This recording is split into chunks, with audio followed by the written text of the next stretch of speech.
Comentarios de la entrevista de hoy. El Consejo Nacional Electoral anunció la semana pasada el calendario electoral 2017. La convocatoria a elecciones se realizará en octubre próximo. Esto mientras grupos ciudadanos han anunciado la creación de un observatorio electoral para, según han dicho, vigilar todo este proceso. Del tema hablamos en este espacio.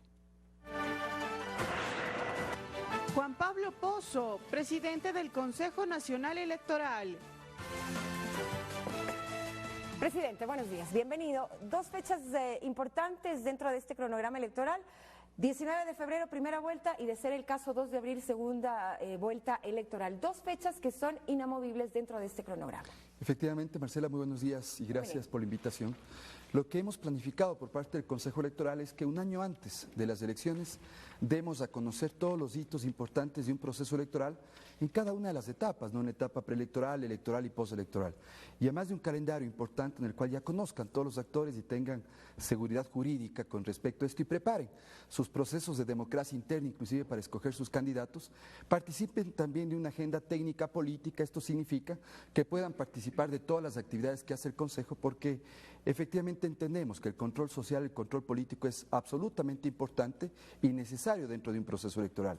Por tanto, para poder hacer esta planificación partimos de las fechas escritas en piedra que la Constitución establece, es decir, el 24 de mayo del 2017, que tendrá que posesionarse el nuevo presidente o presidenta, vicepresidente, vicepresidenta, 5 días antes los parlamentarios andinos y 5 días antes los asambleístas nacionales y provinciales. Por eso es que hemos hecho un calendario electoral regresivo en donde tenemos fechas importantes e hitos importantes que los hemos resuelto. ¿Cuáles son otras de las fechas importantes? Por ejemplo, el 3 de enero ya sería el inicio de la campaña electoral. Efectivamente tenemos hitos muy importantes, hoy están las reglas de juego absolutamente claras y en ese sentido en el mes de marzo arrancamos el plan de auditorías a nivel nacional, un plan integral de auditorías.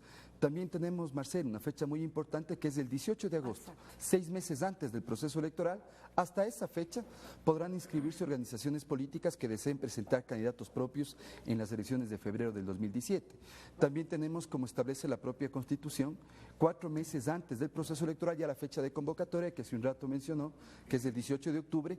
De ahí, Marcela, al día siguiente de la convocatoria empieza el periodo de inscripción de candidaturas, 18 de octubre hasta el 19 de noviembre. Y obviamente en este periodo de inscripción también es importante porque todas las organizaciones políticas, sin distinción alguna, que deseen presentar candidatos tienen que necesariamente pasar por procesos democráticos internos que son avalados, supervisados por el Consejo Electoral en el marco de sus estatutos internos. Por ejemplo, denominadas primarias. Primarias abiertas, cerradas, asambleas generales, en el marco de sus estatutos, para que puedan presentar candidatos y obviamente inscribirse dentro del Consejo Electoral. De ahí tenemos ya en 2017 efectivamente la campaña electoral entre el 3 de enero y el 16 de febrero. El 16 de febrero tendremos también el voto para las personas privadas de la libertad. También tendremos al día siguiente ya el voto en casa, que está planificado, Marcela, que sea en las 24 provincias del país. Y de ahí tendremos el 19 de febrero primera vuelta y en el caso de haber segunda vuelta el domingo 2 de abril. Bueno, otra fecha importante es el 2 de octubre, en donde se pone fin a la depuración del padrón electoral y sobre el cual también han habido ciertas inquietudes o cuestionamientos o temores desde algunos sectores políticos, desde Sociedad Patriótica, por ejemplo. Se anunció semanas atrás que habría como 3 millones de votos falsos en el registro electoral. Se hablaba de que no se ha hecho una depuración absoluta y que supuestamente esto podría permitir, y ya se empieza a hablar, claro, en año preelectoral, incluso hasta de fraude. Sí, Marcela, bueno, yo divido ahí la pregunta en dos partes. Primero, la preocupación legítima de ciertos actores que tienen sobre un componente fundamental que es el registro electoral, que es identificar quiénes y cuántos son finalmente las personas habilitadas para sufragar en un proceso electoral. Se está trabajando en ello. Y por eso precisamente inclusive lo incorporamos en el calendario electoral. ¿Para qué? Para ir primero recibiendo todas las actualizaciones que vayamos recibiendo del registro civil, porque hay que decirle al país, ¿de dónde sale el registro electoral? De los datos que nos remite el registro civil. Y en esos datos del registro civil hemos dicho, no pueden estar escondidos en el Consejo Electoral, tiene que transparentarse a todos los actores y lo primero que hacemos es entregar a las organizaciones políticas. ¿Pero qué pasa si hay inconsistencias desde los datos que son entregados a ustedes por parte del registro civil? Eso debería ser denunciado y depurado precisamente en esta que es la época que se la debe hacer. Y precisamente decía Marcela, dividí en dos, porque una cosa son los datos que se remiten para la construcción del registro electoral, que obviamente tienen que irse depurando y tienen que irse mejorando. Otra totalmente diferente es afirmar que personas fallecidas se han revivido y han podido sufragar en los últimos procesos electorales. Eso es absolutamente infundado. Son lamentablemente producto de otros actores que buscan justamente generar el desprestigio, se llama técnicamente el río revuelto, generar el caos, el desprestigio institucional hasta las elecciones respectivas.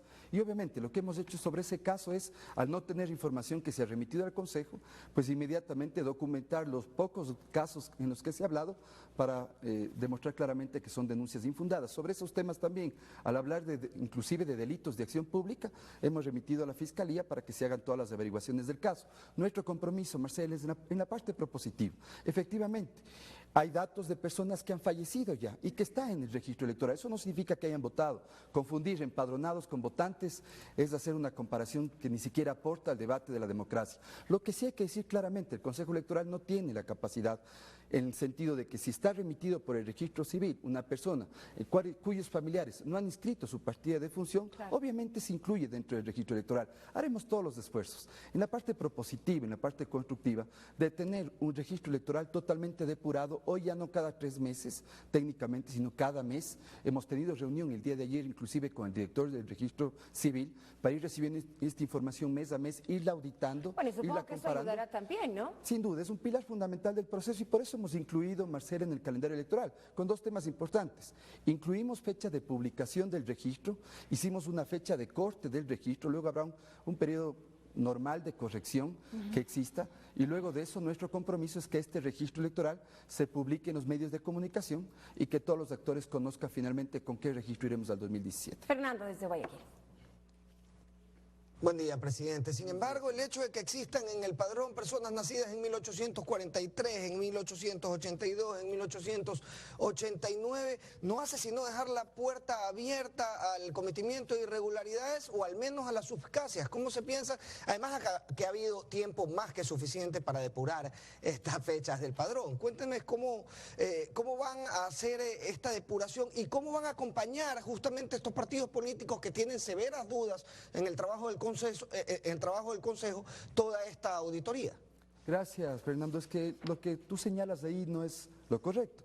Efectivamente, lo que señala la denuncia es que hay un ciudadano, por ejemplo, Pinto Márquez, que es de 1843, los reales que no nació en 1843, sino en 1943. ¿Y cómo se obtiene esta información? Fácil, entrando únicamente a la página web del Registro Civil. Por tanto, esa denuncia de la que se habla no es documentada ni es real.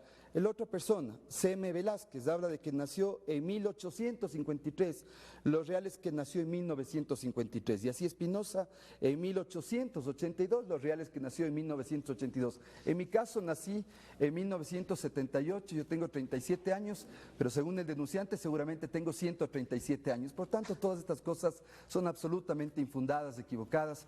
Y lo importante para nosotros es transparentar todo el proceso electoral para que la ciudadanía, que es a quien le debemos la rendición de cuentas permanentes y obviamente también es invitación plural y abierta a todas las organizaciones políticas para construir mesas de diálogo y de debate que fortalezcan la democracia, pero siempre, Fernando, basadas en la verdad, basadas en el respeto, que es lo que nos merecemos todos los ciudadanos.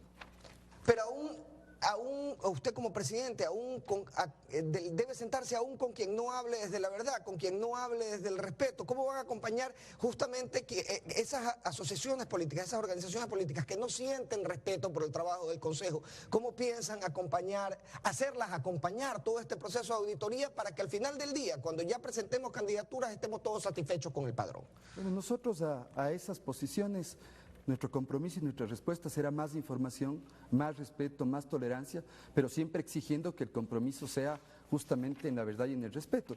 He dicho, Fernando, claramente, el Consejo Electoral, y en este caso presidente, no le tiene miedo al debate, a la crítica, al disenso, al contrario, creemos que eso construye democracia. Pero creo que sí debemos exigirnos todos los ecuatorianos, es que ese debate, ese disenso, esa crítica, sea en el marco de la institucionalidad y en el marco del fortalecimiento del Estado constitucional de derechos y de justicia. Obviamente creo que a eso sí nos debemos obligados todos los actores que construimos un proceso electoral. Presidente, y a propósito de aquello se creó, bueno, hace hace tiempo ya el Observatorio Electoral, precisamente con el fin, se ha dicho, de precautelar todo este proceso desde un inicio.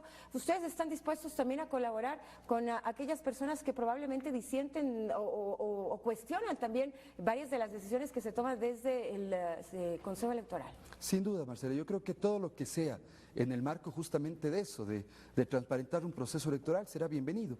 Esos objetivos nos unen a todos los actores, no nos distancian. Pese a las críticas, e incluso sí, a veces malsanas. Sí, es que eso creo que hay que aprender a irlo diferenciando, ¿no? Todo lo que sea en el marco de transparentar un proceso electoral, bienvenido. Yo creo, Marcela, que hemos tenido una serie de mitos. Aquí inclusive en algunas ocasiones hemos hablado de mitos.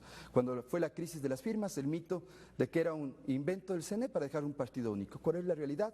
Que tenemos 155 organizaciones políticas. Luego, el mito de que iba a haber fraude en las seccionales del 2014. Hoy a nadie le queda duda de que hay respeto a la voluntad de la gente. ¿Cuáles son nuestras autoridades?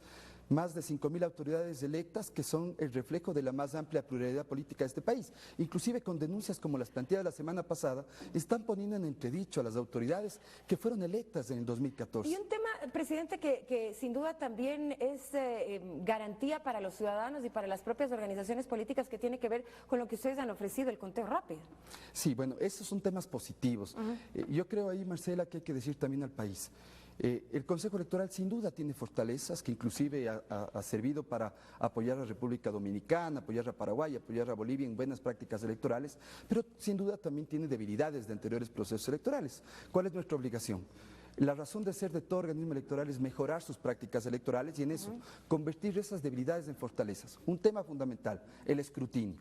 En el último proceso electoral, así como tuvimos provincias que entregaron resultados en 2 días, hubo provincias que entregaron resultados en 20 días. Exactamente. ¿Qué hemos decidido, Marcela? La eliminación de las juntas intermedias de escrutinio para evitar ese paso intermedio, ese paso en el que en vez de desconcentrar el proceso electoral se convertía en un embudo. Hoy no, hoy vamos a tener que desde los recintos electorales se transmitirá precisamente y tendremos ese día en la página web y podemos tener resultados en un promedio de 5 días oficiales, sumado, Marcela, a la herramienta de conteo rápido, que la intención es tener resultados preliminares de todas las dignidades ese mismo día de la elección. Presidente, gracias por los detalles, estaremos pendientes del cronograma electoral. Fernando, tú con más información desde Guayaquil.